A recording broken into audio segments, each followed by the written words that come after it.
Bismillahirrahmanirrahim.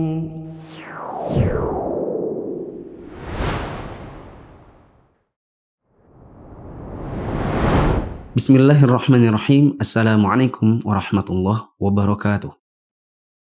Alhamdulillahilladzi arsala rasulahu bil huda wa dinil haqq liyudhhirahu 'ala ad-dini kullih wa kafa billahi syahida. Asyhadu an la ilaha illallah wahdahu la syarikalah wa asyhadu anna Muhammadan 'abduhu wa rasuluhu la nabiyya ba'dah. Teman-teman yang dirahmati Allah, para mahasantri dan mahasantriwati Mufid Islamic Academy, insyaallah kita akan lanjutkan kembali pembahasan syarah al-usul ats-tsalatsa atau penjelasan tiga landasan utama. Dan sekarang kita akan masuk dalam pembahasan al-martabatu tsaniyatu al-iman. Al-martabatu tsaniyatu al-iman. Tingkatan kedua adalah iman. Al-imanu wa huwa bid'un wa sab'una syu'batan. Fa'alaha qawlu la ilaha illallah wa adnaha imatatul adza 'anit tariq. Wal haya'u syu'batun minal iman. Iman itu memiliki lebih dari 70 cabang. Cabang yang paling tinggi adalah ucapan La ilaha illallah. Tidak ada sesembahan yang berhak untuk disembah selain Allah. Dan cabang paling rendah adalah menyingkirkan duri atau gangguan dari jalan. Malu pun merupakan salah satu cabang keimanan. Syekh Shalih bin Fauzan mengatakan dalam syarahnya, iman secara bahasa artinya membenarkan. Sedangkan secara istilah syar'i, sebagaimana dalam akidah Ahlussunnah wal Jamaah, iman itu adalah at-tasdiqu bil qalbi wal iqraru bil lisan wal amalu bil arkan. Yaitu mengakui dengan lisan, mengamalkan dengan anggota badan, dan meyakini di dalam hati. Di mana keimanan bisa bertambah dengan melaksanakan ketaatan dan bisa berkurang manakala orangnya melakukan kemaksiatan. Iman tanpa keyakinan di dalam hati itu seperti orang munafik. Allah Ta'ala berfirman tentang orang-orang munafik, yaquluna bi alsinatihim ma laysa fi qulubihim. Mereka berkata sesuatu dengan menggunakan lisan-lisan mereka, dengan lidah-lidah mereka, tetapi sesuatu itu tidak ada pada hati mereka. Iman juga harus disertai dengan amalan ketaatan dengan anggota badan, yaitu mengerjakan hal-hal yang diwajibkan dan menjauhi apa-apa yang dilarang. Ya, tidak benar apabila ada orang mengatakan saya beriman, tetapi tidak ada amalan anggota badan. Dan kata Syekh Shalih bin Fauzan, di antara amalan ketaatan yang merupakan bagian dari keimanan, ada yang merupakan pokok iman, dan ada yang merupakan pelengkap iman. Ada yang merupakan pokok iman, ya, bagian dari inti keimanan, dan ada yang penyempurnanya. Kalau teman-teman punya buku penjelasan tiga landasan utama yang kami terjemahkan ini, di halaman sebelahnya saya carikan cabang-cabang keimanan, baik yang berupa amalan hati, yang berupa amalan lisan, dan yang merupakan amalan anggota badan. Nah, di mana kalau kita lihat seluruh cabang-cabang iman ini, ada yang merupakan pokok keimanan. Ya, seperti iman kepada Allah, iman kepada malaikat, kitab, rasul, hari akhir, takdir.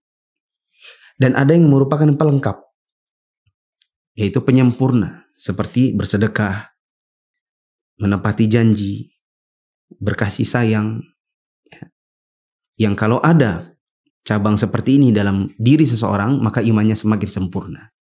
Islam dan iman, jika disebutkan secara bersamaan, berarti iman ada makna sendiri, Islam ada makna sendiri. Tapi kalau dia disebutkan secara terpisah, maka ya Islam itu iman, iman itu Islam. Ya, ini seperti kata fakir dengan miskin. Kalau digabung, disebut bersamaan, Fakir itu ada makna khusus sendiri, miskin juga ada makna khusus tersendiri. Tapi kalau kita pisah, kita nyebut fakir saja tanpa miskin, berarti maknanya adalah miskin. Kalau kita nyebut miskin, berarti maknanya adalah fakir. Disebutkan di sini, bila Islam dan iman disebutkan secara bersamaan, maka maknanya sendiri-sendiri. Di mana Islam, maknanya adalah amalan zahir, yaitu rukun Islam yang 5, dan sudah lewat pembahasannya. Sedangkan iman bermakna amalan batin, yang jumlahnya 6 rukunnya. Nanti akan disebutkan insya Allah.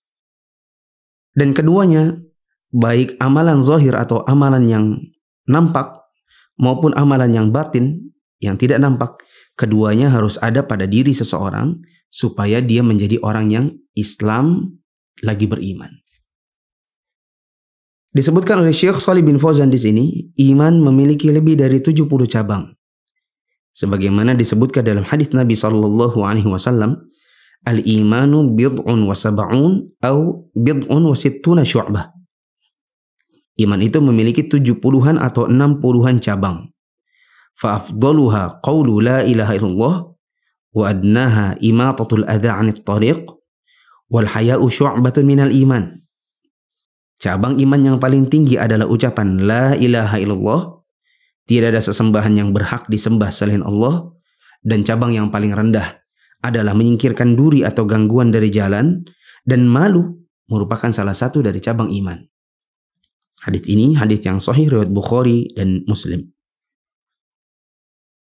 Kata bid'un artinya penyebutan angka antara 3 sampai 9. Maka kalau bid'un wa sab'un, bid' ditambah 70 berarti kurang lebih 73 sampai 79.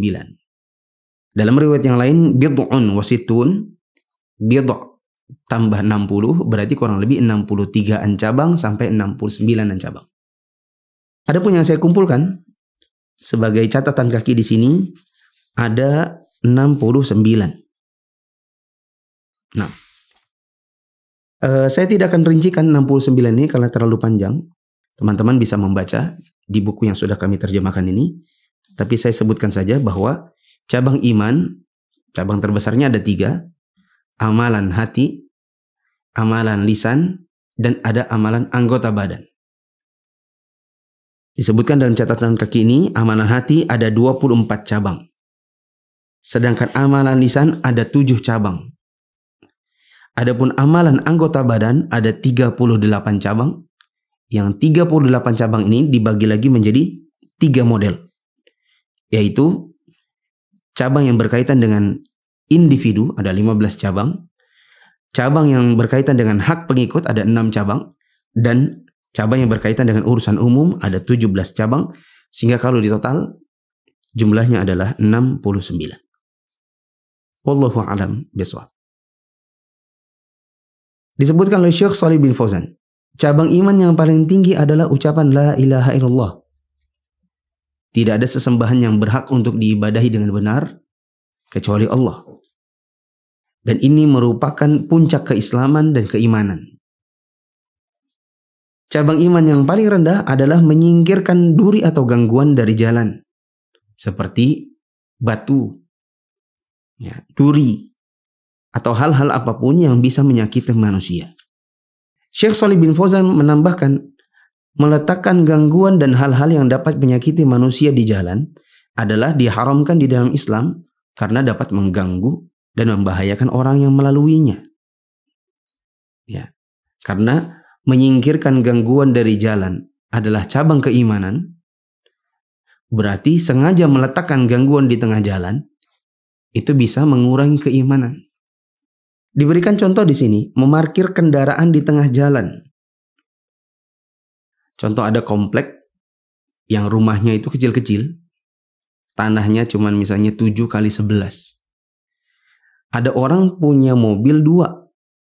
Satu masuk di garasi, satu depan pagar.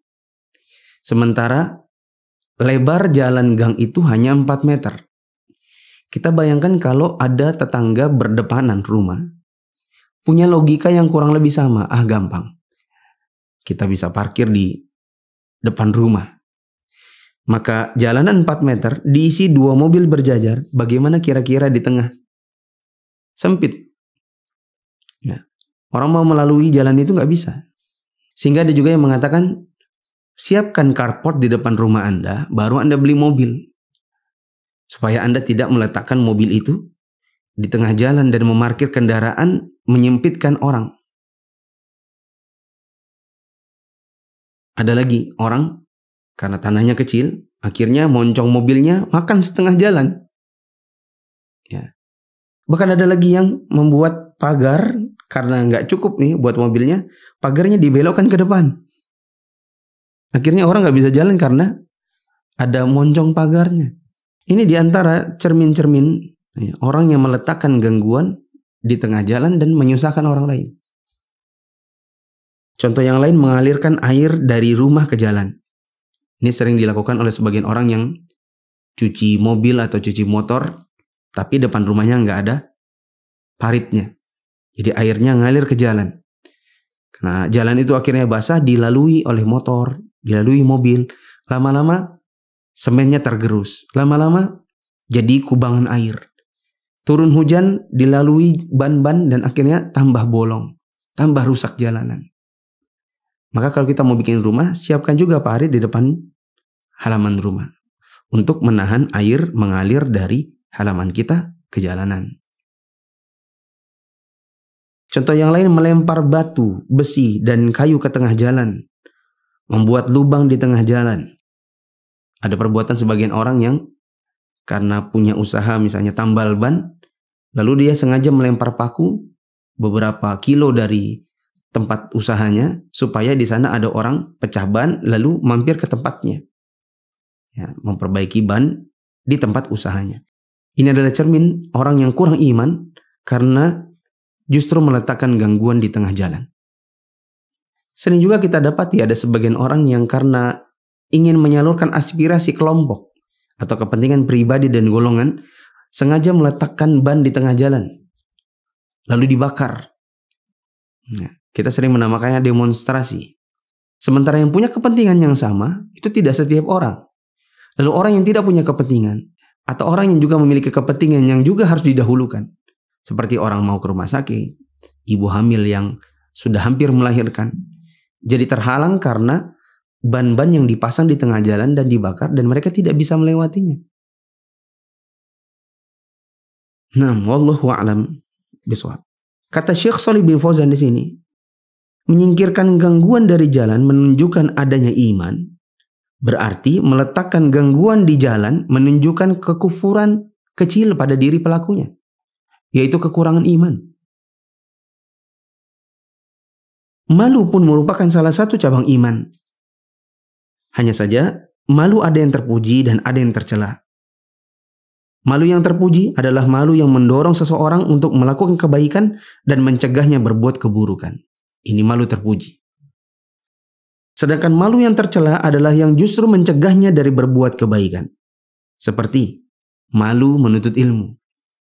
Ada sebagian orang mengatakan, saya ini belum belajar, saya malu untuk gabung di situ. Padahal bisa jadi yang sudah bergabung pun orang-orang yang kekurangan ilmu yang mau belajar. Ya. Ada lagi orang malu bertanya dalam masalah-masalah agama yang sebenarnya belum dia pahami. Ya. Ada masalah rumah tangga, tidak tahu cara menyelesaikannya.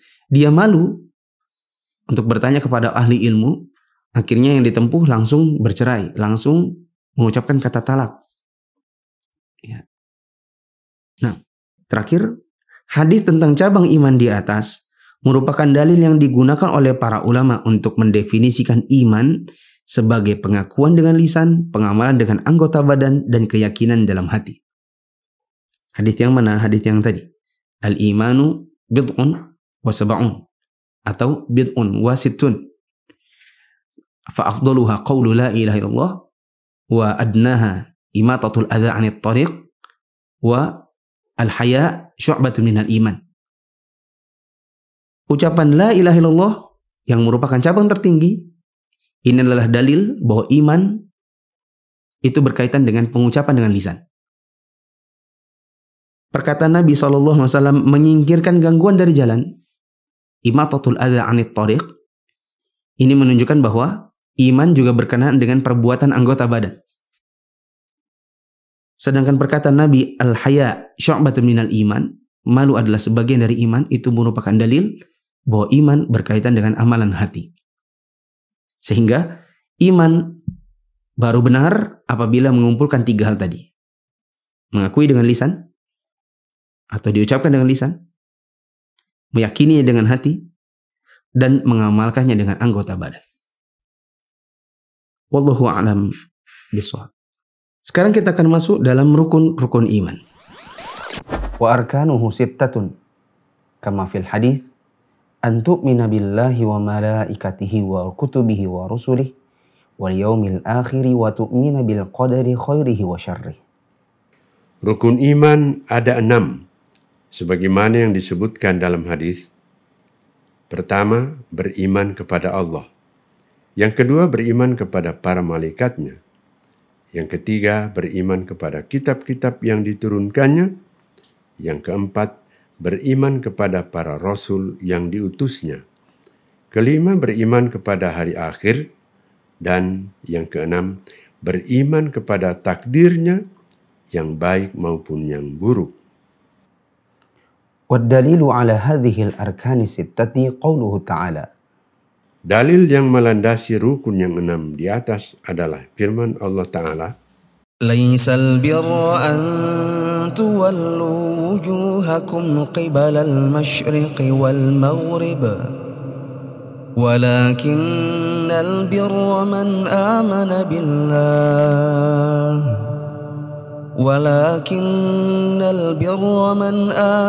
بالله واليوم الآخر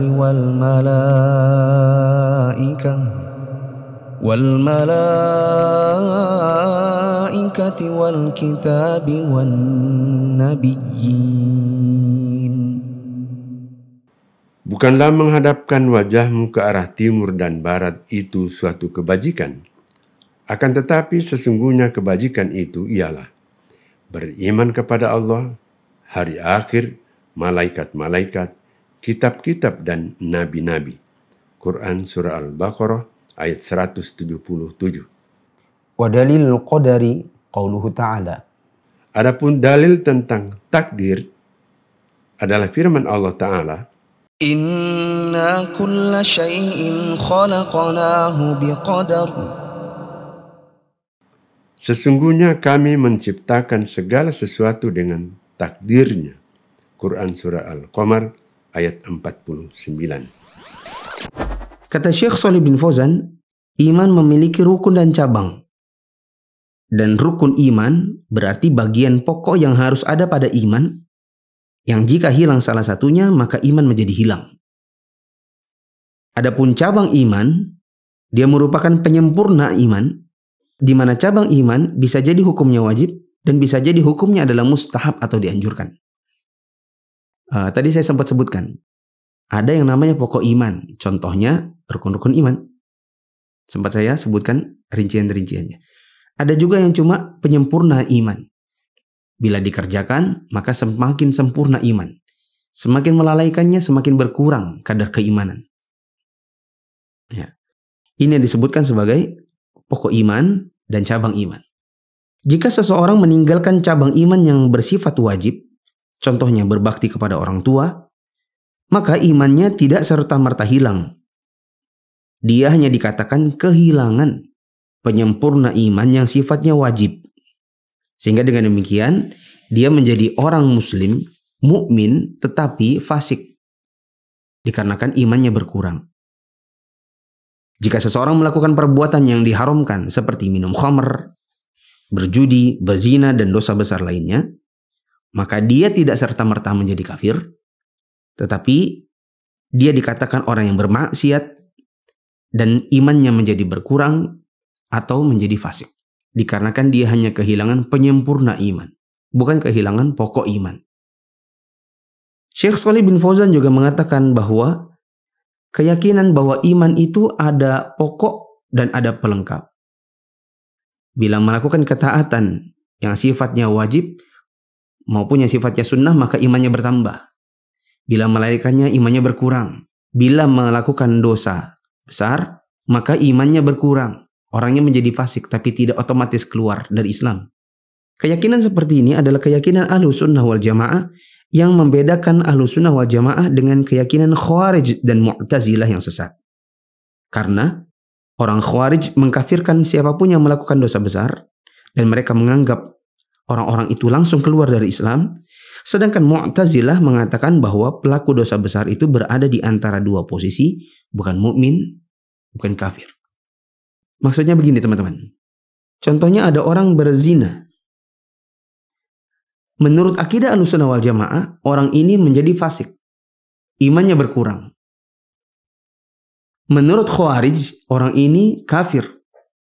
Keluar dari Islam, murtad.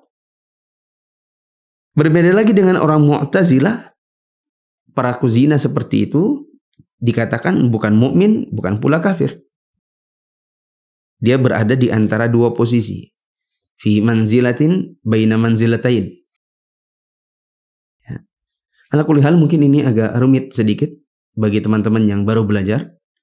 Ya, nanti insya Allah akan lebih mendetail kalau kita sudah belajar kitab-kitab yang berkenaan dengan manhaj, yang berkenaan dengan akidah yang lebih mendetail.